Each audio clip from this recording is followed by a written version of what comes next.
Okay.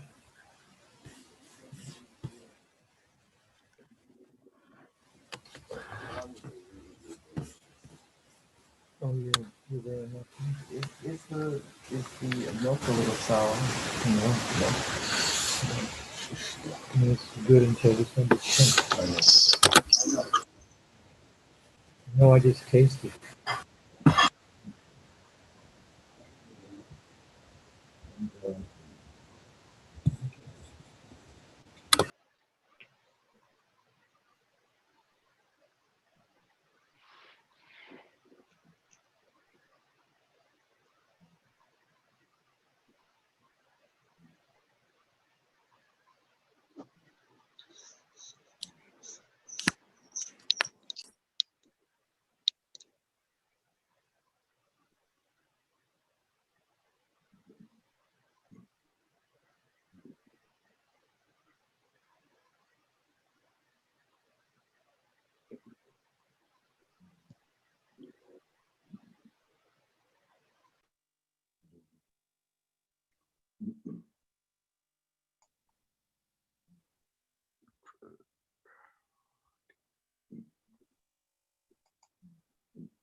It's okay.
Good morning and welcome to the Sunday service. Good morning and welcome to Sunday service. Today also we're going to do our service through the Zoom. Today our speaker, Subodha, I believe Subodha is ready over there. So all the monks here, Vinitha, Panyalok and Chandasara and myself and Mr. Nam and our technicians, Ashan, we all are ready. So as usually, we are going to the practice loving kindness meditation first. Then Venerable Panyaloka is going to lead that one. So after that, it's going to be a Dhamma talk. And after the Dhamma talk, question and answer. By the way, I want to say something special today. Venerable Dr. Thich Thien Nhan, the founder of the IBMC, who passed away 1980, November 26 or 27. The last weekend, the Vietnamese Buddhist temple next door, in next block, Chua, Vietnam, they celebrate the memorial service. We didn't do this time. However, I want to show our great gratitude to the late Master Venerable Thich Thien Nhan. because of him, the center is here, I am here, and all the monks and other people is here. We try to carry his mission, his wishes, the way, whatever we can. So we wish him for the he's a great teacher. We wish him the happy, what is called the nirvana, to reach the nirvana. Again, we are not doing anything in this moment, but we are thinking about him and his great quality and his great work he done through our center. Thinking about him, and I will hand to the microphone to Venerable Panyaloka to lead the loving kindness meditation.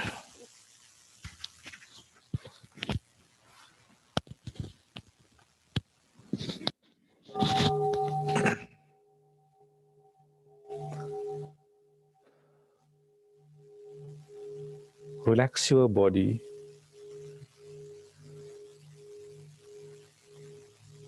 Relax your mind.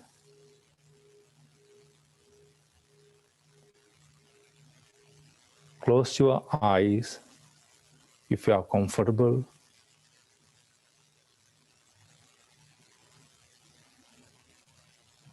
We are going to practice the metta meditation, loving kindness meditation.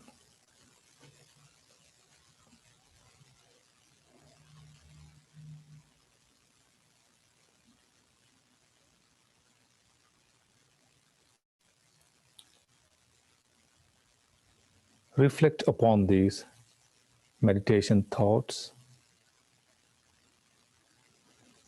May my mind be filled with the thoughts of loving kindness, compassion, appreciative joy, and equanimity. May I be free from enmity. May I be free from ill will.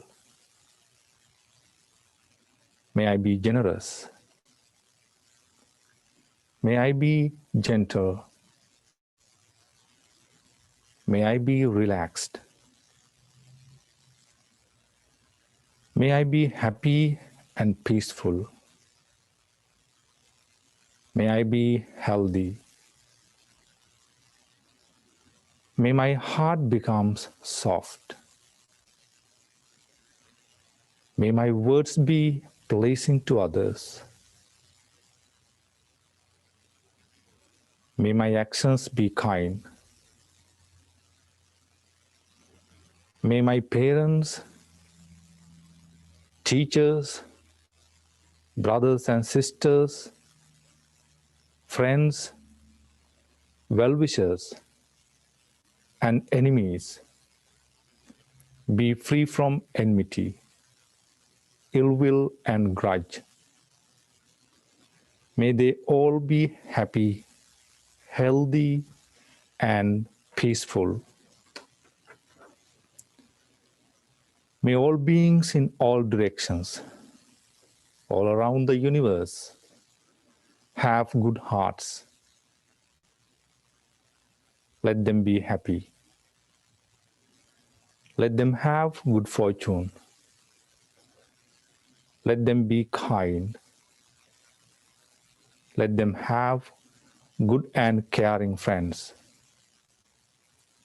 May all beings everywhere be filled with the feeling of loving kindness, compassion, appreciative joy, and equanimity. May all those who have harmed us be free from greed, anger, aversion, hatred, jealousy, and fear. Let these thoughts of loving kindness embrace them and envelop them. May all those who are in hospitals now suffering from numerous sicknesses, suffering from COVID, meet with peace and happiness. May they be free from pain, affliction, depression, disappointment, anxiety, and fear. May all beings be well, happy, and peaceful. Practice silent meditation for a couple of minutes. When you hear the sound of the bell, open your eyes.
Thank you, Venerable Panyaloka. Next item is Subodha. I believe Subodha is there. Subodha, are you there? Yes, I am, Bhante. Good morning. All right. So you can start your Dhamma talk. And end of the Dhamma talk, there are question and answer. And Subodha is one of our good members. Used to come to center, I believe, starting since 2016, 17, around that time. Or maybe before that, 15, he got the 5 precept and 8 precept from our temple. And he's a good Dhamma teacher and good students of IBMC, good member also. Subodha, we are very happy to hear about your sound. Stay safe, okay? Take care of yourself, and you can start your talk right now. Thank you, Bhante. I pay homage to the Buddha. I pay homage to the Dhamma. I pay homage to the Sangha.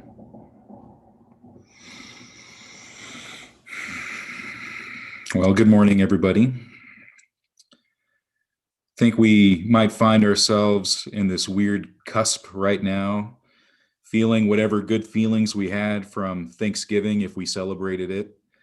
I had a very small, very intimate Thanksgiving where I had to do most of the cooking by myself for the first time, which was pretty fun.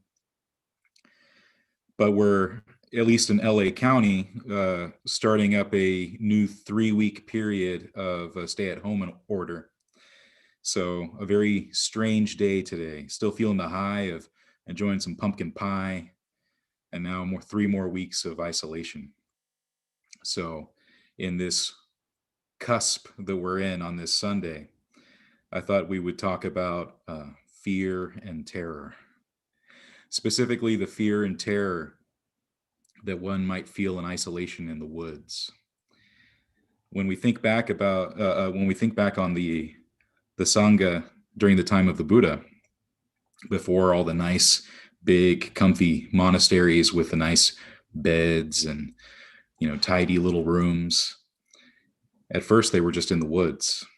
And if they were practicing in the woods, meditation, they were practicing throughout the day and throughout the night in isolation. So when I think about that, and I've done it myself, I know that that sense of isolation can do really weird things to the brain. And this is something that the Buddha himself was asked about. And in particular, the sutta known as the Bhaya Bhairava Sutta. So this is the Fear and Terror Sutta from the Majjhima Nikaya number 4, if you're interested.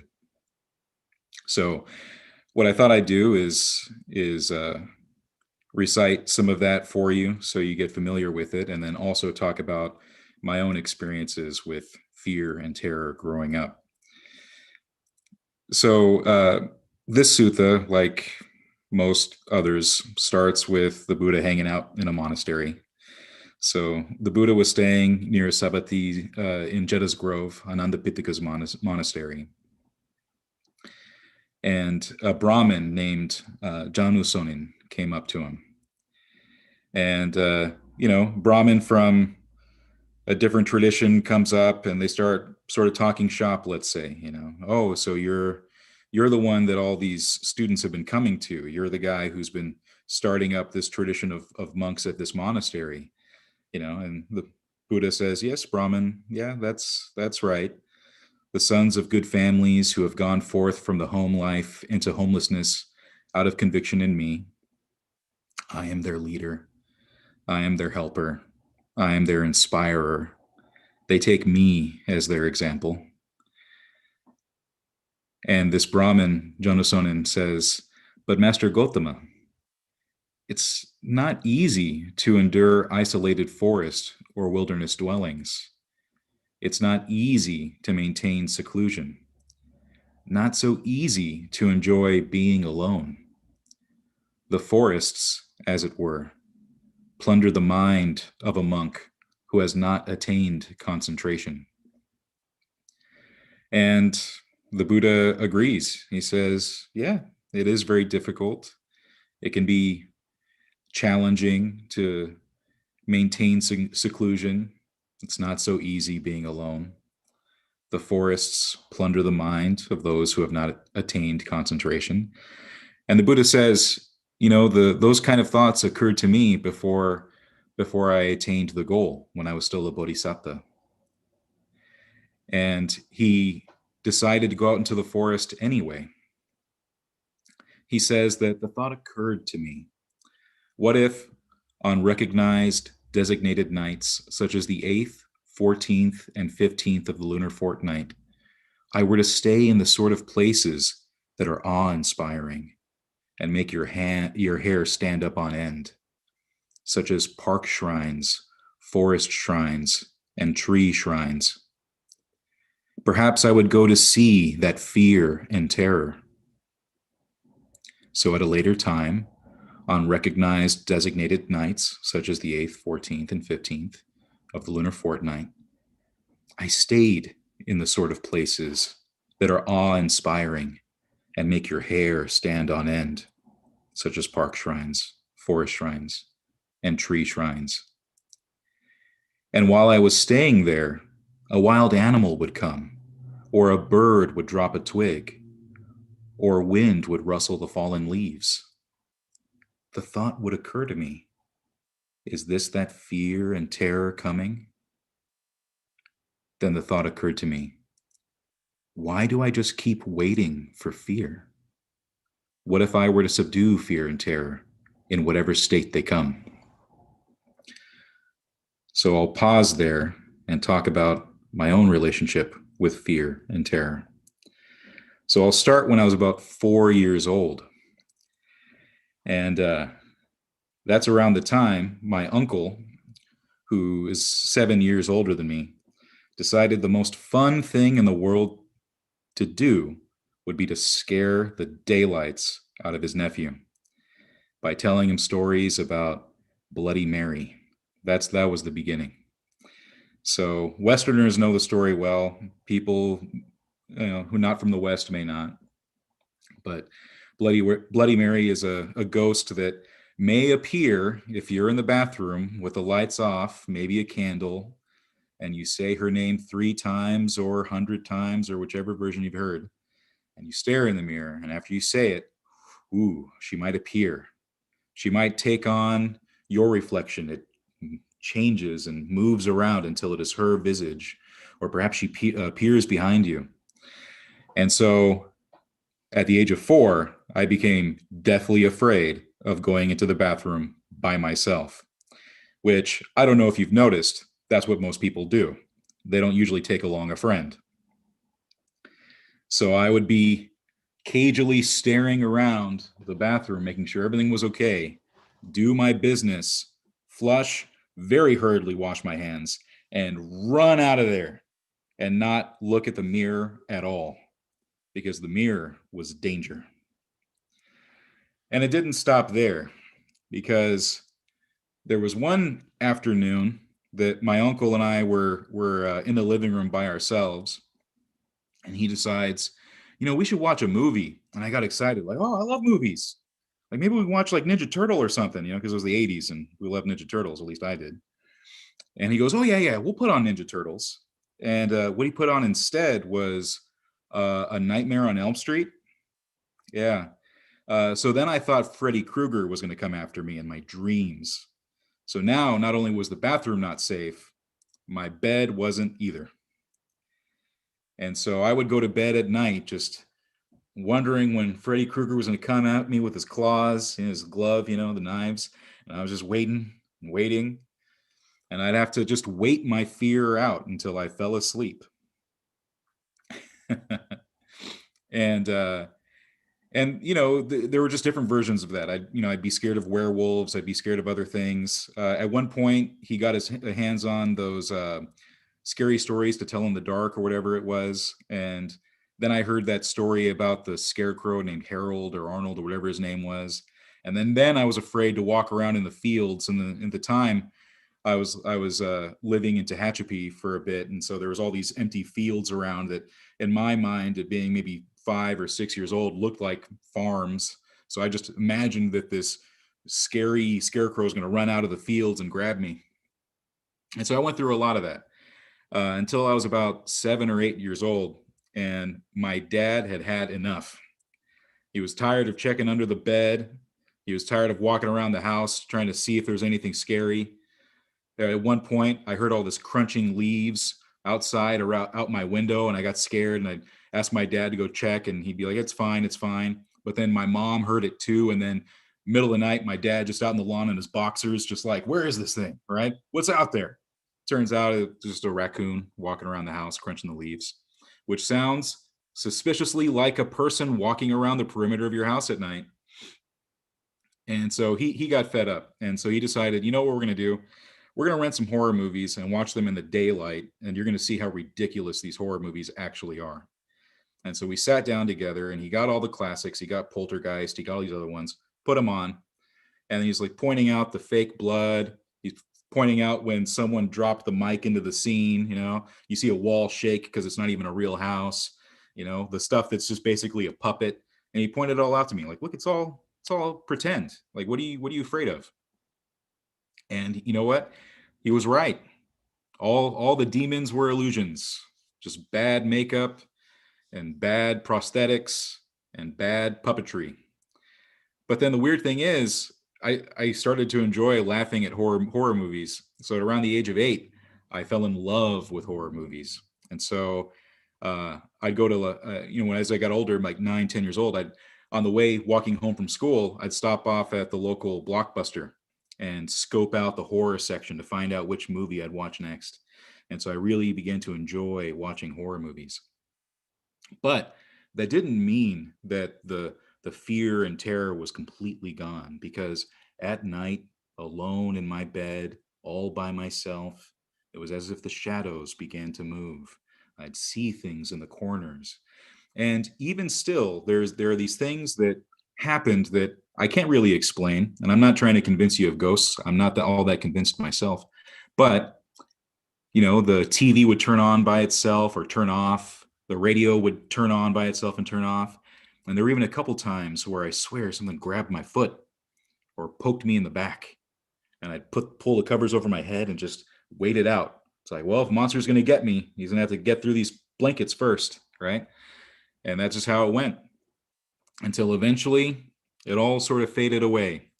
And I can proudly tell you now that I sleep in bed at night with the closet door wide open, like, hey, I did it. Now, we'll just ignore the fact that I'm married at this point and my wife sleeps beside me every night, and that's not why I feel a little safer. But I think also I overcame the scary closet monsters. But there is something about being alone in seclusion by yourself, truly alone. And I've been to monasteries, forest temples, where that's exactly what happens. Throughout the day, you're practicing alone. You might have a nice little elevated platform to be on. You might have some cushions to sit on, but it's just the rustling of the leaves, the crunch of twigs, and your own thoughts. And thoughts, when you're secluded like that, can get real weird. And there are creatures about in the woods. I remember being in the main shrine, meditating with others late into the night. Only a single candle flame just flickering about, creating shadows throughout the main hall. And the thing is, when you're that still and that quiet, the animals of the forest at night are less fearful of you and more likely to come around. So if you've never enjoyed the experience of having a whole family of coyotes running around the meditation hall while you're meditating, man, you're missing out, because that's real fun to be in some quiet spot in the mind, in the body, enjoying that feeling. And then you hear just some coyote tearing through across the deck right next to you. The only thing separating you and the coyote is a pane of glass. Whew, exciting. So the fear and terror that I felt as a child had to be overcome by actually confronting it and facing it and looking at it, to start becoming comfortable with being alone and secluded in the dark, or not, just being alone. And it turns out that the Buddha's technique wasn't all that different. So he says that as a bodhisattva, this is before he had attained liberation. As a bodhisattva, he would go out into the woods. He would go out into seclusion. He would go out in isolation. And he would confront it. Why do I keep waiting for fear? What if I were to subdue fear and terror in whatever state they come? So when fear and terror came while I was walking back and forth, I would not stand or sit or lie down.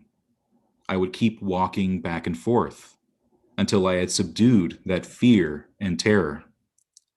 When fear and terror came while I was standing, I would not walk or sit or lie down.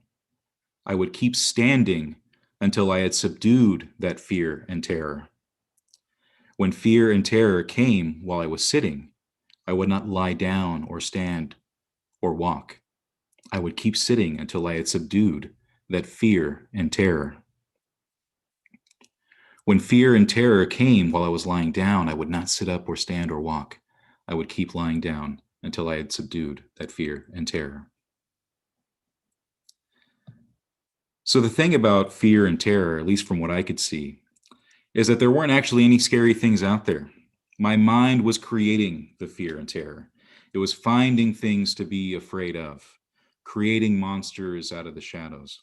And we do this in many different ways. But we can confront those things. We can look at them head on, understand them. And when we do that, we can begin to subdue those states of mind, subdue things like fear and terror. And it's more than just fear and terror. We can go beyond that, because if you really look at how fear manifests, I mean, for example, with isolation, the fear is not because we're alone. The fear is because we're afraid we're not. We're not alone. So me as a kid in my bedroom all alone, if I truly was all alone, what is there to be afraid of?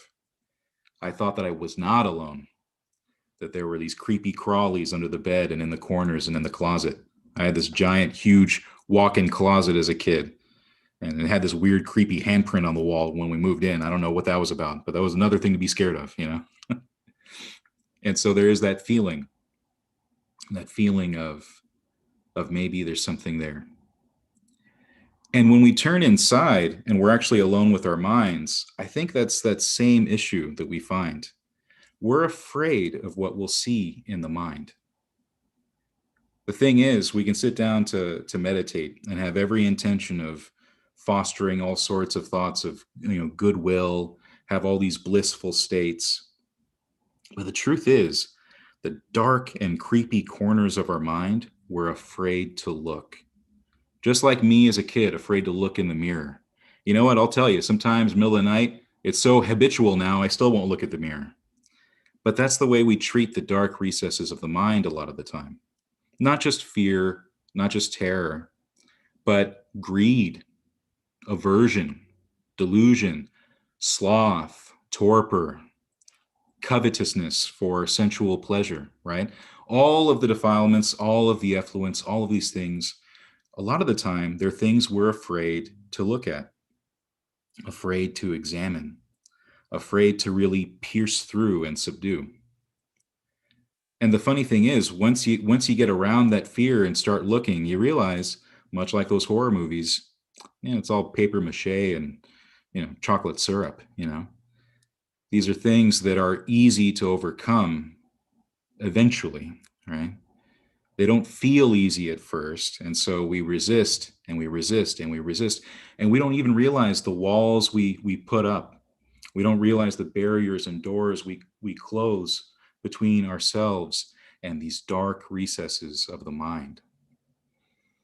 But we gotta suck up that fear and suck up that terror and look anyway. And it's not easy at all. And I do think that we're going through a whole year of this kind of thing, a year of not wanting to look at what scares us, what intimidates us, what worries us, to really look at our greed and aversion. I read in the news that over Black Friday, 2 people were shot at a mall. There's still people out and about doing all sorts of crazy things, trying to buy certain things, avoiding social distancing and having big giant parties and whatnot. And you look at that and why are people so afraid of being alone? Now, if you think about it, a lot of the time when we're home alone, what do? Turn on all the lights, put on the TV, put on a podcast, or listen to the radio, put on our favorite songs, something. There's something about the silence that turns up the volume of our thoughts. But those of us who are practicing as Buddhists, I think that's exactly what we want. We want to create that type of silence and seclusion so we can turn up the volume of our minds and be okay with doing that. Want to do that. And if we do that consistently enough, we eventually break through a point where we're no longer assailed by the sound, but find the spaces in between that begin to lead to peace. As an example of that, even in this sutta, the Buddha talks about how he continued to push through fear and terror, to subdue it. And eventually he was able to break through of all of that. And he says that unflagging persistence was aroused in me and unmuddled mindfulness established.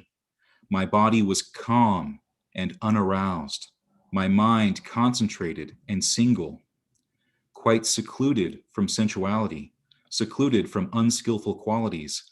I entered and remained in the first jhana.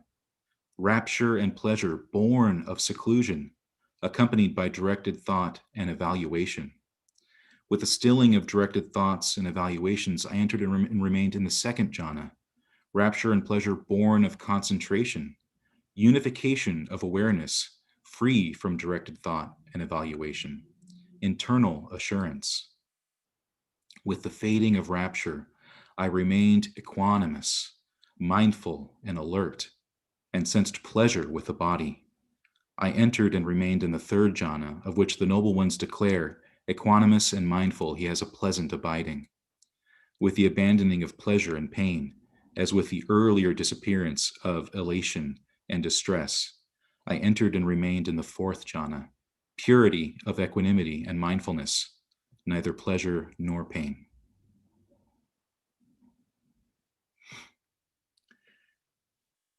So we can turn inward and find those states, find those absorptions, find those peaceful points, and create a perch onto which we can truly and skillfully look at the shadows of our minds. Because in truth, I think that a lot of people who are drawn to Buddhism already are fearful of the shadows of their minds. That's why we thirst after meditation, after the hope of nibbana, of liberation, because we're already aware they're in there. And so when people hear stuff like the 3 marks of existence, they like, yeah, I totally buy into it. Things are impermanent. Things are stressful. Things are not self. Yeah, I totally get it, right? Things are sankharas, or fabrications, and those are bad, right? And the thing is, the fabrication itself alone is not bad. That the Buddha has us examine our minds so that we can weed out unskillful fabrications and bring and foster and grow in skillful fabrications. Because as we look at the mind and see the shadows there and see the unskillful qualities, we also stumble on skillful qualities. And all of those are fabrications too. So in the same way that fear and terror are fabricated, usually a product of the mind that have real no bearing on what's happening in reality, we can also find fabrications like faith or conviction, right? Confidence in the path. Or we can find fabrications like metta, loving kindness. Fabrications like concentration and mindfulness and skillful effort. Those are fabrications too. And those also exist in the mind, something that we can find upon investigation. But if we're afraid of the shadows, of the demons that might exist in the mind, we're not going to find those other things either, because we're just sitting there with our eyes closed, with a blanket over our head, waiting for the daylight, not realizing that daylight is inside. You gotta pull the blanket back and look at everything head on, see it as it truly is, see its nature, and also realize that everything that you fear is inside, but also everything that you aspire to be is also inside. That it's not just the greed that's in you, but the generosity. And it's not just the aversion in you, but the acceptance. And it's not just the delusion in you, but the discernment or wisdom. that those all reside in you, that we're all complex like that, tricky. And we're constantly working towards strengthening the skillful fabrications and turning them into path factors. Using those fabrications to lead us to the unfabricated, to Nibbana. And it's a kind of a weird, quirky thing that fabricated things can do that, but that's the Eightfold Path. Using fabrications to reach the unfabricated. But it takes willing to sit in the dark, alone with your thoughts, allowing the volume to turn up, and seeing things about yourself maybe you didn't want to see, right? People don't want to see that they're compulsive emotional eaters, or bad partners, or bad drivers, or ungrateful. But when you look at that, you also see examples when you have been grateful, when you have been compassionate, when you have had the wherewithal to act skillfully in your conduct, speech, and action. We have all of that inside of us, all mixed up. And we're in the process of pulling apart all the threads and getting rid of all the knots and extracting all the skillful and unskillful apart from each other so that we can really identify and cast away the unskillful. And like a ladder, keep climbing up the skillful qualities to full liberation, which is a fun process. If you're willing to start enjoying horror movies, if you can turn it into something fun, then it is fun, which is why meditation, I believe, always has to be something fun. You know, if meditation feels like going to the dentist, that means that something about the meditation has to change. If something about following the 8 factors of the path feels like a struggle, feels like a resistance, that means there has to be some kind of pivot done there. We have to find that way through, that way where we don't feel that irritation, we don't feel that tug and resistance. It's not necessarily like the path of least resistance, like water going down a river, but it is something a lot like acquiring a skill and training it to the point that something becomes easy. I liken it a lot to martial arts training. You know, I've never been Mr. Fitness, let's say, but I have enjoyed martial arts. And it always starts off very difficult. Watching me try to do any kind of tumbles or rolls is embarrassing and quite honestly painful. And sparring with people, always really rough. My body ends up aching. It hurts all over and I end up hating it. Like, why did I decide to sign up for this thing? It's like $200 a month. What am I even thinking? And so on, right? But then you keep at it. You persist, right? Perseverance and persistence, that's an aspect of the path. That's something we're supposed to cultivate. And as you persevere and persist, you build up some muscle, you build up some stamina, and then it becomes this enjoyable thing. It becomes effortless. You glide around like a dancer, right? You just flow and move, and then it feels good, and then it feels easy, and then you're like, man, I'm only training 2 days a week. I should train 3 days a week. You know what? You know what's better than 3? 4. 4 is even better, and you get real into it. And the thing is, meditation and mental training, mental cultivation in all of its aspects in Buddhism is exactly like that. That as you build confidence in the path and build confidence in your practice and develop these good feelings of rapture and bliss and moving beyond that into deep concentration and moving beyond pleasure and pain and finding true stillness and peace, the development and perfection of equanimity and mindfulness, these states are attainable. And they give us such a good place to actually work from, to do the hard work of training the mind and building up skillfulness and abandoning the unskillful. But they're all already inside us. Everything that we need, all the tools, you know, once we've listened to the talks, once we've read the books, once we've discussed things and figured it out, all that's left is the practice, the doing of the thing, which is always a turning inward, examination of the body and mind, development, cultivating it, turning it into something pleasant, something that we can rely on always. Because that's what we end up coming down to, that this life is tricky and complicated and messy, and there's so much outside of our control, so much that we can't account for, so much that will always disappoint us eventually. But what we can do is turn inward and turn the mind and the body into a source of pleasure, a source of peace, a source of happiness, a true refuge that we can return to time and time again, and have a blameless kind of peace, a harmless kind of peace that takes from no one, that is dependent on nothing else but your own mind. And that's something really worthwhile. That's something worth pursuing. That's something worth developing.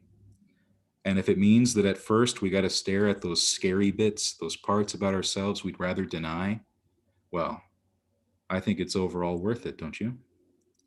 And so the Buddha says something similar, I think, when at the end, after discussing this with the Brahmin, says, "Now, Brahmin, if the thought should occur to you, perhaps Gautama the contemplative is even today not free of passion, not free of aversion, not free of delusion, which is why he resorts to isolated forest and wilderness dwellings. It should not be seen in that way. It's through seeing two compelling reasons that I resort to isolated forest and wilderness dwellings. Seeing a pleasant abiding for myself in the present and feeling sympathy for future generations." I find that last part funny, but eventually this practice we do becomes such a pleasant thing and such a restorative thing that we can rely on it always, indefinitely, forever. And it leads itself, it gives us so much momentum into truly liberating ourselves from defilements. So I guess what I'm saying is, don't be afraid of being afraid, because allowing yourself to feel those things, that's the beginning of all discernment, the beginning of all wisdom, and the beginning of liberation. So I think I'll end there. Thank you so much for listening. And if there are any questions, I'd be happy to hear them.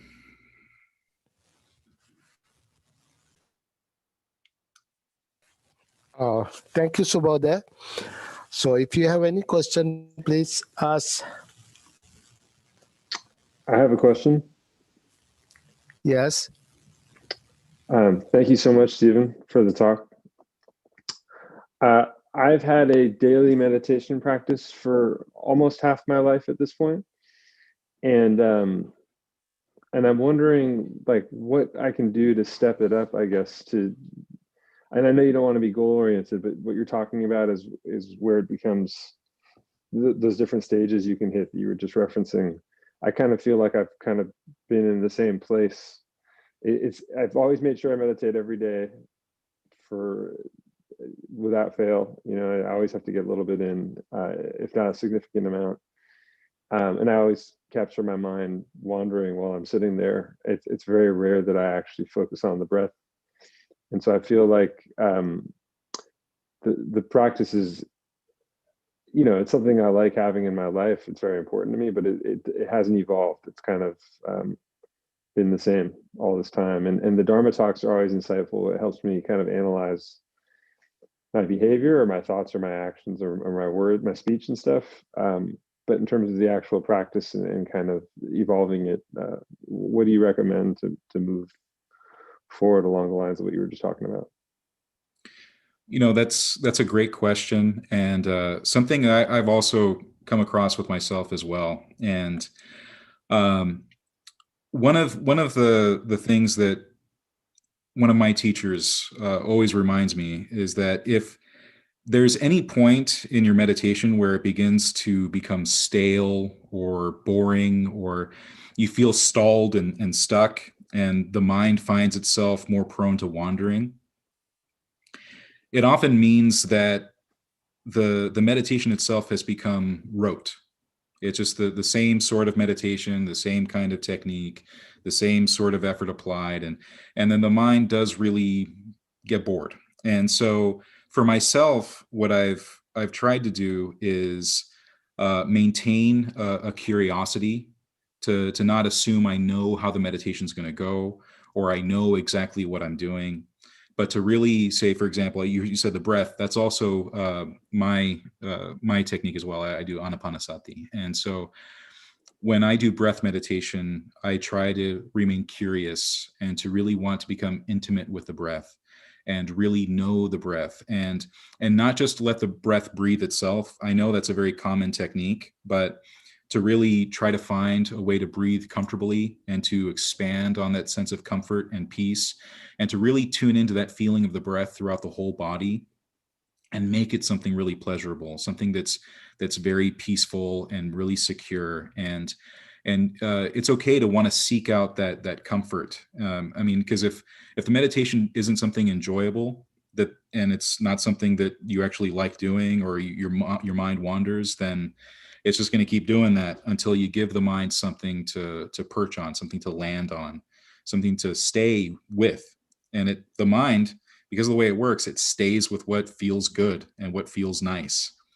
And so I have found through my own practice and also through the guidance of other teachers that when you allow the breath to become something really, really pleasant and, just radiating pleasure and rapture throughout the whole body, you're not going to have to work to keep the mind on the breath. It'll want to be there.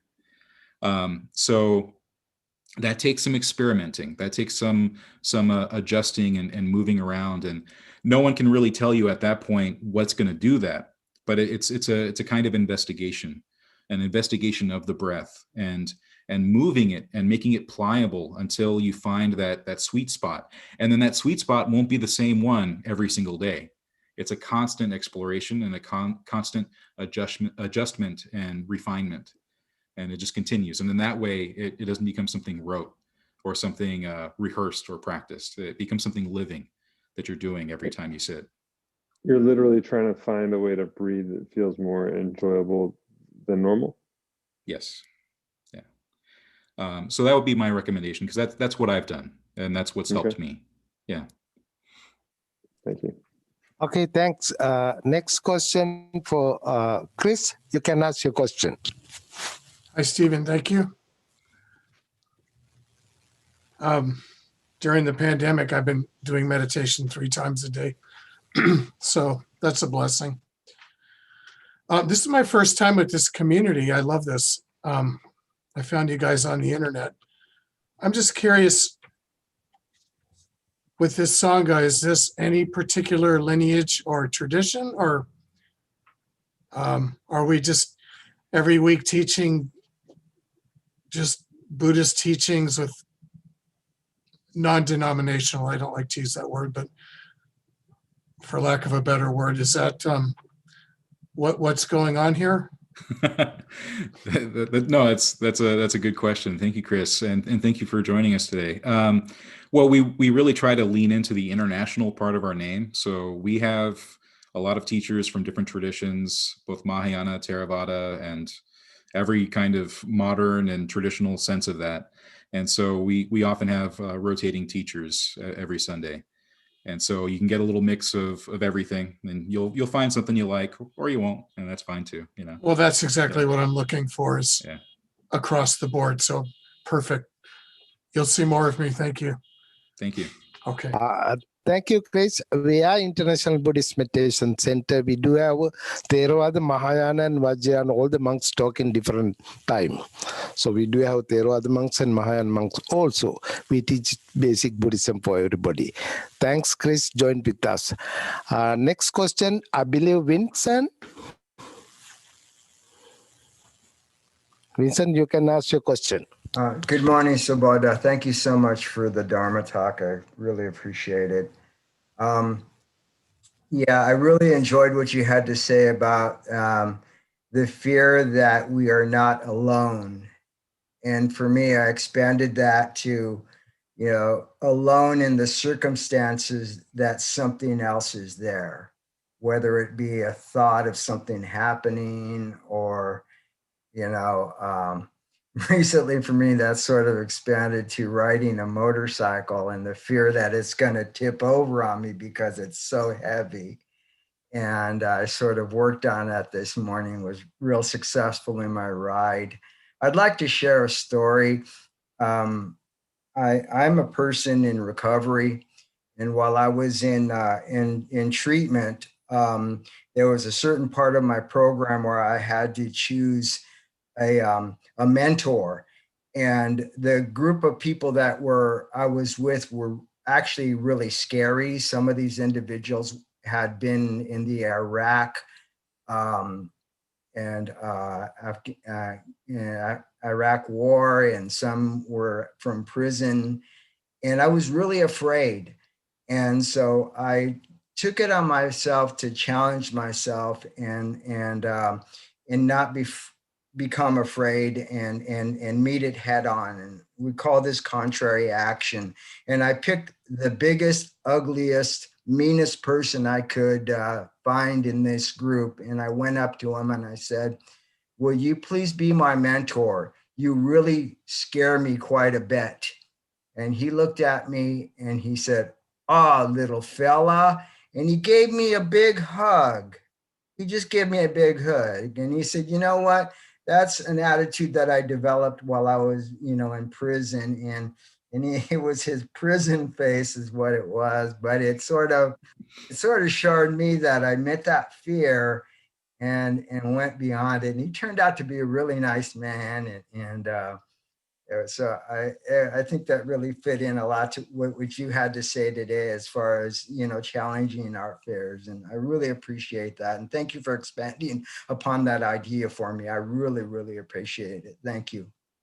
Thank you for sharing that story, Vincent. That's a beautiful story, and I think you stated it really well. A lot of our fear and anxiety comes from a sense of not being in control, right?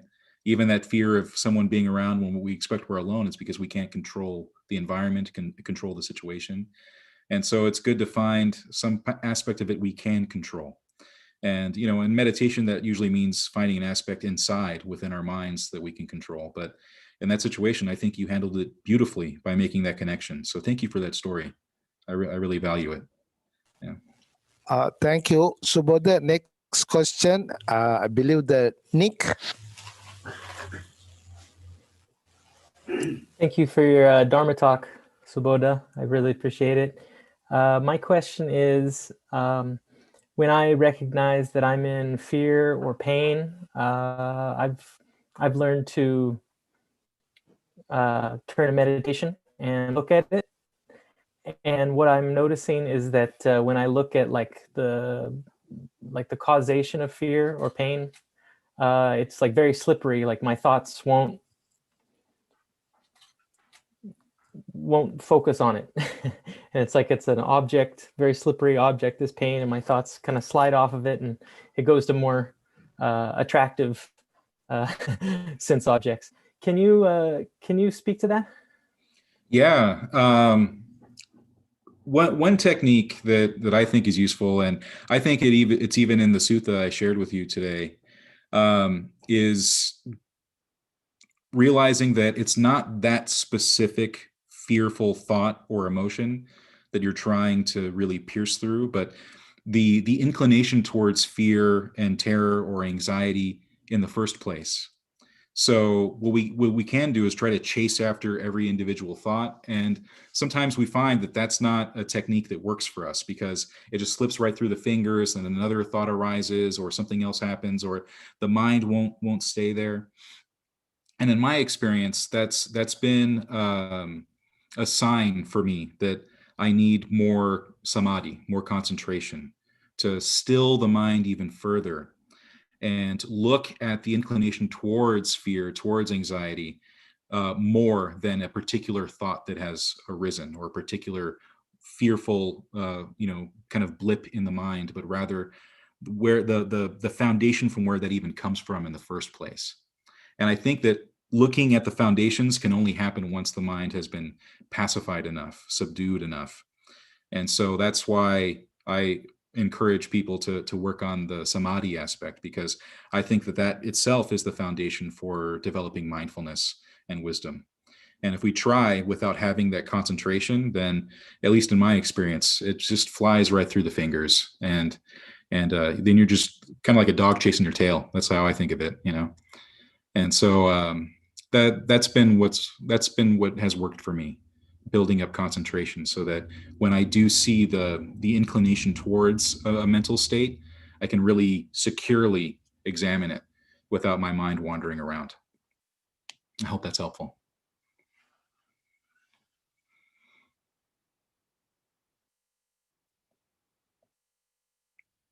Okay, any more questions? Do we have time? Selvin, you can ask your question. Selvin.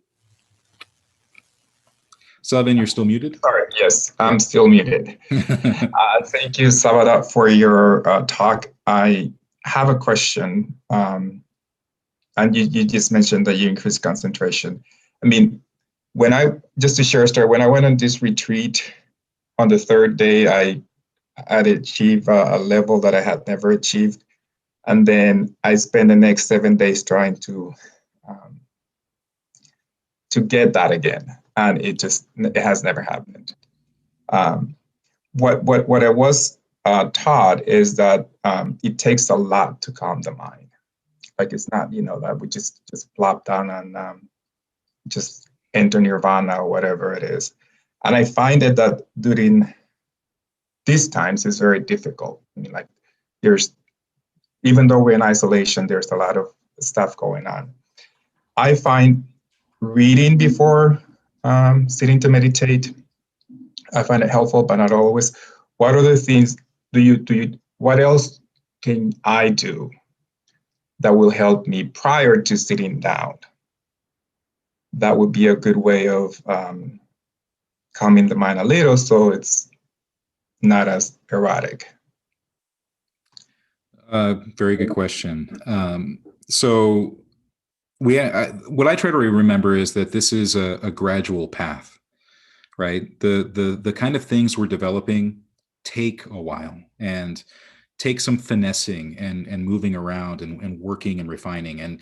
And oftentimes, once we've had one of those whoa moments where we've really had some kind of blissful state emerge, we begin clinging to it, craving it. And that's precisely what we're trying to abandon. So we start chasing essentially after a mirage, and we keep chasing it and chasing it, and we never catch that mirage. It's always further in the horizon. And of course, the trick is to stop chasing after the mirage. That the bliss, the peace and rapture born of either seclusion or concentration or whatever stage of jhana we're talking about comes about from the practice of meditation itself. That means that it's a symptom. It's something that is the effect and not the cause. So if we keep chasing after the symptom, the feeling that emerged from the practice, rather than just doing the practice itself, it doesn't happen. Like, some of my worst meditation sessions have been immediately right after some of my best, because of that same inclination. And when you abandon that entirely and just meditate, and not in some rote way, like I was saying earlier, we want to avoid that, but to meditate for the sake of meditation, and leaning into the places in the mind and the body that already feel very good and very peaceful, secure, and subdued, that builds on itself without having to chase after a particular kind of experience. And then what happens is that more often than not, the meditation is very secure. Mindfulness is developing, concentration is developing, you have a good place to rest. And those feelings of pleasure and peace happen, not automatically, but certainly happen with very little effort on our part. It's just through the practice itself. The skillful application of effort, mindfulness, and concentration will lead to those states. And a lot of people say they're hard to get, but I think it's just they're a little time consuming more than anything else. But once you get in the habit of it, it becomes less time consuming, because you know where to let go, and you know what to grab at, and you know which measure of what to do. And it's just like I said before, skillfulness. It's like learning a new skill, learning a new trade, or like martial arts training. over time, it takes much less effort to get into the flow of it. Thank you.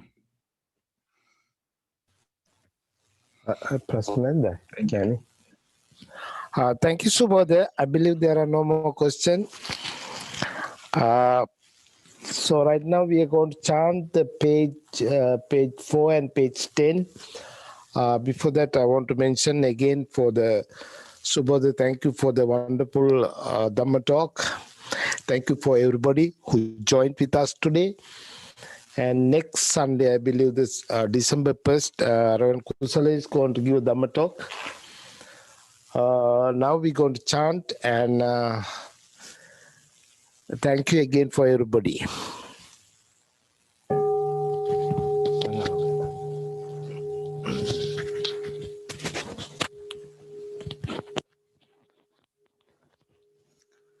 Namo tassa bhagavato arahato samma sambuddhassa.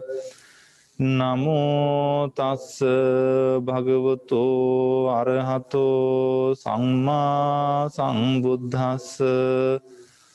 Namo tassa bhagavato arahato samma sambuddhassa. Buddhaṃ saranang gacchāmi, Dhammaṃ saranang gacchāmi, Sanghaṃ saranang gacchāmi. Sentient beings are numberless. I vow to save them all. Deluding passions are inexhaustible. I vow to end them all. Dharma gates are limitless. I vow to study them all. Buddha's way is supreme. I vow to attain it. May suffering ones be suffering free, and the fear-struck fearless be. May the grieving shed all grief, and the sick find health relief. Neng di dukhang dukhang pokap onya di nyai dang du chung sangye nyai kong sai pada. Neng di du khong dukhang pokap onya di nyai dang du chung sangye nyai kong sai pada. Neng di du khong dukhang pokap onya di nyai dang du chung sangye nyai kong sai pada.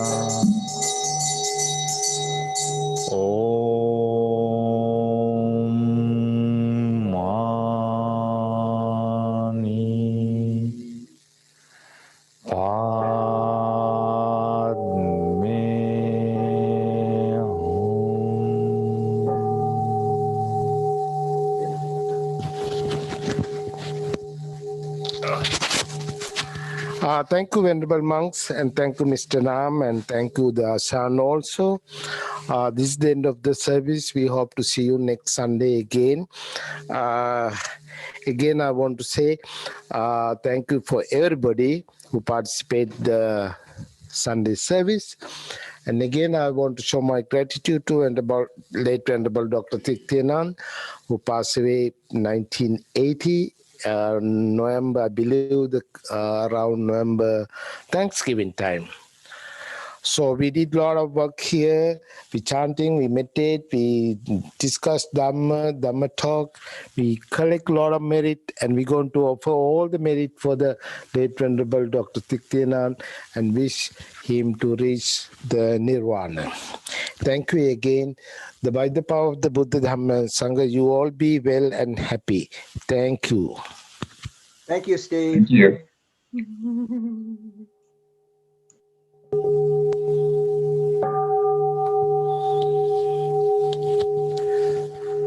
All right. Okay, all right.